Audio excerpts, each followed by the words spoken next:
A lot of times I get people asking me like, what does it take to be successful? And one of the biggest factors that determines whether or not you be successful is how you spend your time. We all get the same 84,600 seconds a day. And the question becomes, what are you doing with yours? What's going on? It's your boy, Mr. Phillips, and we're here for another edition of The Change Factor. Listen, if you didn't catch my first video, I shared with my audience and my viewers and my friends that your boy, Mr. Phillips, has picked up a new hobby. And how it happened was my son and I were riding on the trail and we passed by a skate park.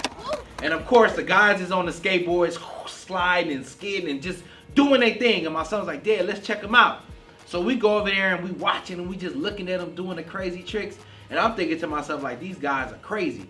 And my son looks over at me, he's like, Dad, I want a skateboard. I was like, what? You want a skateboard? So your boy, Mr. Phillips, bought him Jam a skateboard, and I bought myself a skateboard too. And we've been trying to get out here and skate. So it's my new hobby, it's my new pastime, I'm having fun. But I'm a very observant individual. And when I'm standing and I'm watching, man, I'm always learning. And when I was watching those guys, I wasn't just necessarily watching them to learn about skateboarding, but some other messages came to me. And one of the things that was really interesting to me when I first got the board and I'm trying to skate was like, I'm like, how is it that these guys are able to turn their skateboards? You know, how are they able to do like a turn around and then come back around and do what they want to do?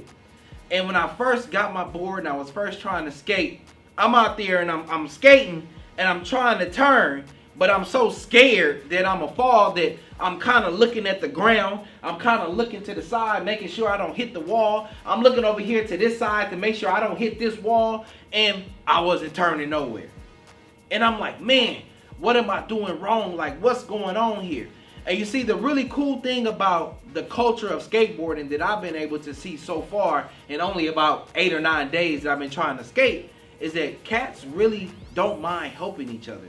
Like, they don't mind if you like, hey man, like, how you leaning your skateboard like that? Like, how you doing that? I want to know how to do that. So it's really cool to be in a circle like that where people don't mind sharing the wealth of knowledge that they got. But let me get back on point. So one of the guys said, man, if you want to lean your skateboard and go in a specific direction, he said what you have to do, and check this out, guys, he said you got to look where you want to go. I need y'all to catch it. He said you got to look where you want to go.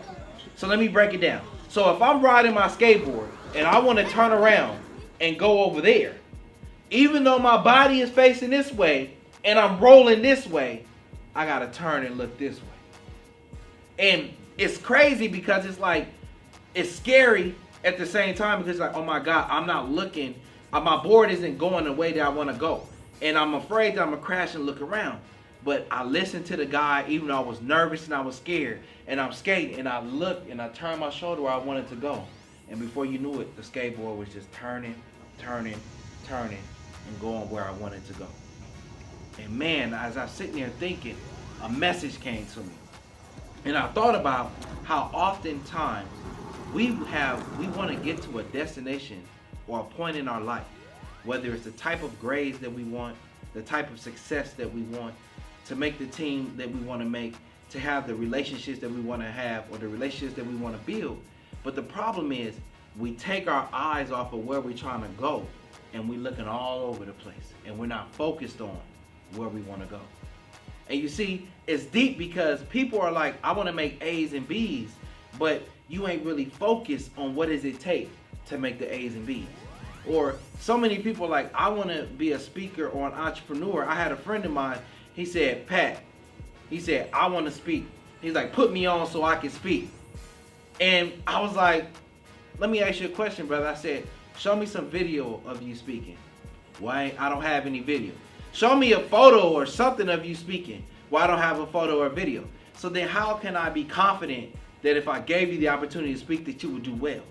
And you see, that individual had that dream of wanting to be a speaker. It looks cool to be a speaker from a distance, but their eye isn't on the prize, because if your eye is on the prize, you getting video to document what you're doing. You're getting photos to document what you're doing. You have a YouTube video showing me, or a YouTube video series to document and show what you're trying to do. So guys, the message that I want to bring to you today is that if you're focused on a dream, goal, or trying to accomplish something, you gotta look where you're going.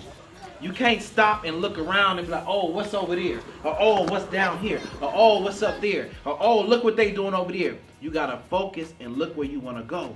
And magically, things will start to happen if you turn and you look in the right direction and you focus on where you're trying to go instead of looking everywhere else.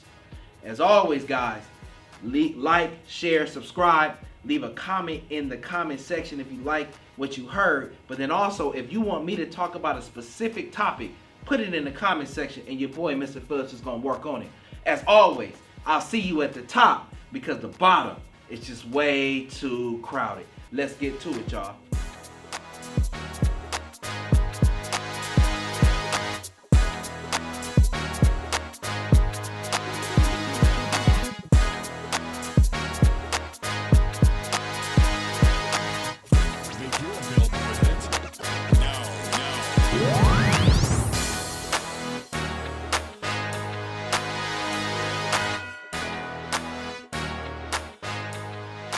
Yeah.